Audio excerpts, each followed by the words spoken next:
Hola, muy buenos días, queridas y queridos estudiantes. El día de hoy les acompañamos con mucho gusto, les saludamos con mucho gusto y les traemos un tema muy importante, muy bonito, que esperamos pues les guste mucho y que lo practiquen y que conozcan mucho de este tema. Lo preparamos con mucho gusto y mucho cariño para ustedes. El tema es amarse a sí mismo, a sí misma y reconocerse libre. Nosotros somos de la Academia de Orientación Educativa de la Zona Escolar BT 009. El día de hoy estaremos con ustedes la licenciada en Psicología, la orientadora María Fernanda Sousa Carranza y una servidora, licenciada en Psicología, Belén Zavala Caballero, ambas orientadoras del CBT número 2, Valle de Bravo. Es importante comentarles y hacer algunas aclaraciones. Para conocer el amor propio y para conocer el tema de la autoestima, es importante destacar qué es la imagen de sí mismo. Y la imagen de sí mismo, sí misma, es aquella que percibe la persona de sí misma, aquello que ve como en el reflejo del espejo. La confianza en sí mismo es aquella que se da en el interior de la persona, es decir, que se hace una predicción realista y puntual de que se tienen los recursos necesarios en una situación concreta. Y la autoafirmación, que es una característica de la conducta humana, es la capacidad de expresar con claridad y eficacia las emociones y opiniones sin ofender o atacar a nadie. Entonces, ¿cuáles son las diferencias? La autoestima es la confianza que profesamos en el valor que tiene lo que somos.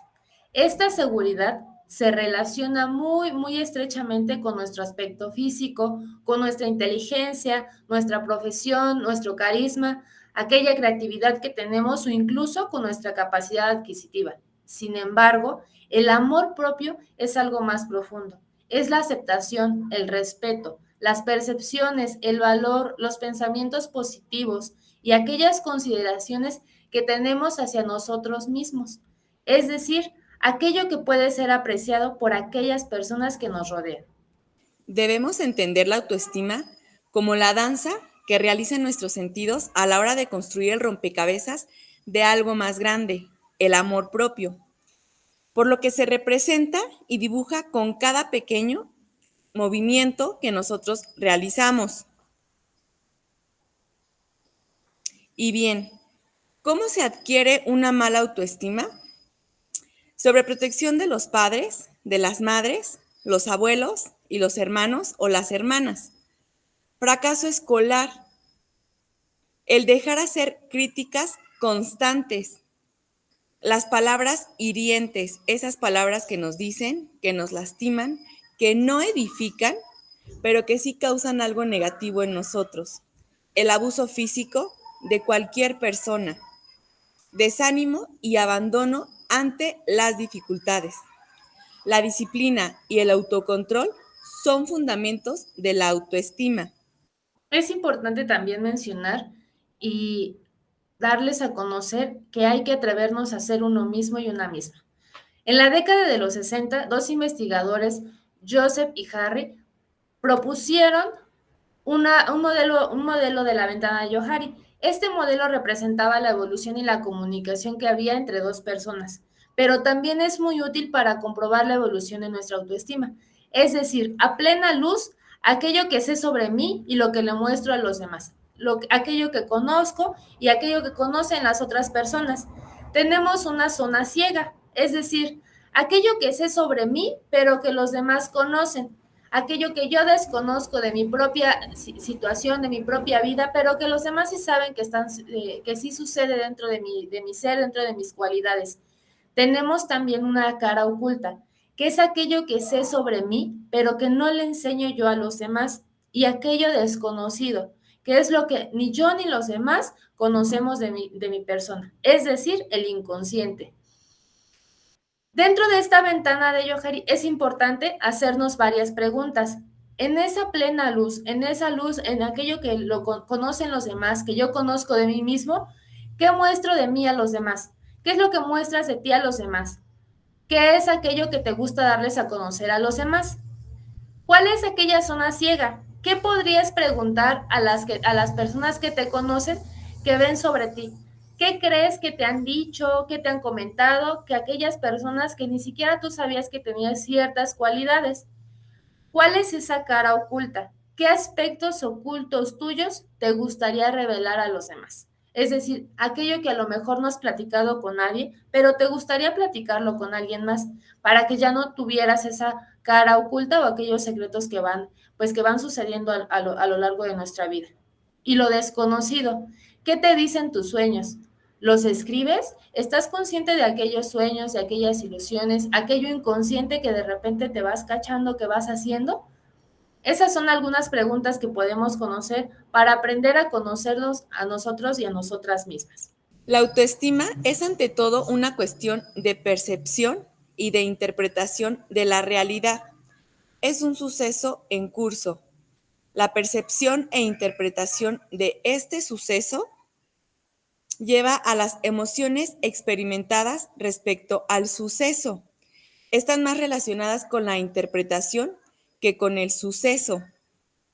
El comportamiento, acciones, van en respuesta de las emociones. Es por eso la importancia de saber conocer nuestras emociones para así poder nosotros el moldear o manipular al cómo sentimos, al cómo reaccionamos a esas emociones que nosotros estamos sintiendo.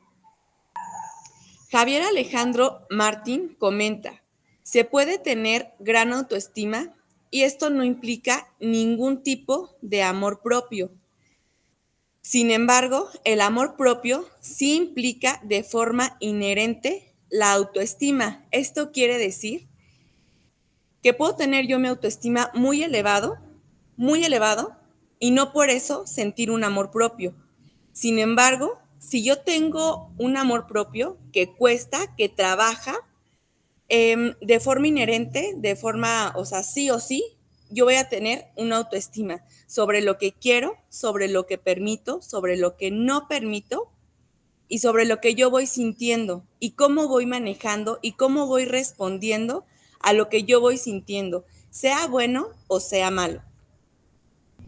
Apoderarse de sí misma y reconocerse libre. Ahora que ya sabes y conoces cómo se forma la autoestima, la mala autoestima y cuál es la diferencia con el amor propio, vienen aquí unos ejercicios muy rápidos y sencillos que tú puedes experimentar o realizar para que puedas hacer de manera bien fácil en tu casa, mientras estás viendo el video, mientras tú estás conociendo esta situación. Menciona cuáles son tus 5 cualidades, aquellas que más destacan, aquellas que tú más conoces, ¿cuáles son? Número 2, piensa en un momento donde te has sentido orgulloso o orgullosa de ti. Ese es el número 2. Número 3, renuncia al perfeccionismo. Tenemos derecho a hacer las cosas bien, pero nadie nos obliga a ser perfectos o perfectas. 4, ¿quiénes son mis redes de apoyo? Es decir, ¿quiénes son aquellas personas con las que cuento que me van a sostener cuando yo siento que me voy a caer? Número 5, honra tus valores. Hay valores que tenemos que honrar y que a lo mejor no compartimos con todas las personas, pero es importante que nosotros y nosotras las conozcamos. Número 6, ¿qué es en lo que casi siempre tienes éxito? ¿Qué es aquello que haces que casi siempre te sale bien? Es importante que tú lo conozcas. El amor propio está presente en todo lo que hacemos. Es como ese ingrediente fantasma y secreto que le añade el cocinero a todas las recetas, el mismo que le añadimos nosotros y nosotras a nuestras acciones. Es importante, y si tú quieres aprender más sobre esta situación, esta información la obtuvimos del cuaderno de ejercicios para aumentar la autoestima. Te dejamos aquí el link para que puedas visualizarlo, para que puedas realizar más ejercicios y pues puedas seguir conociéndonos. Amarse a sí mismo y reconocerse libre. Muchas gracias por esta emisión. Te agradecemos mucho de la Academia de Orientación Educativa del CBT número 2 Valle de Bravo. Y no olvides suscribirte, seguirnos, compartir nuestro video y te agradecemos por estar con nosotros. Muchas gracias.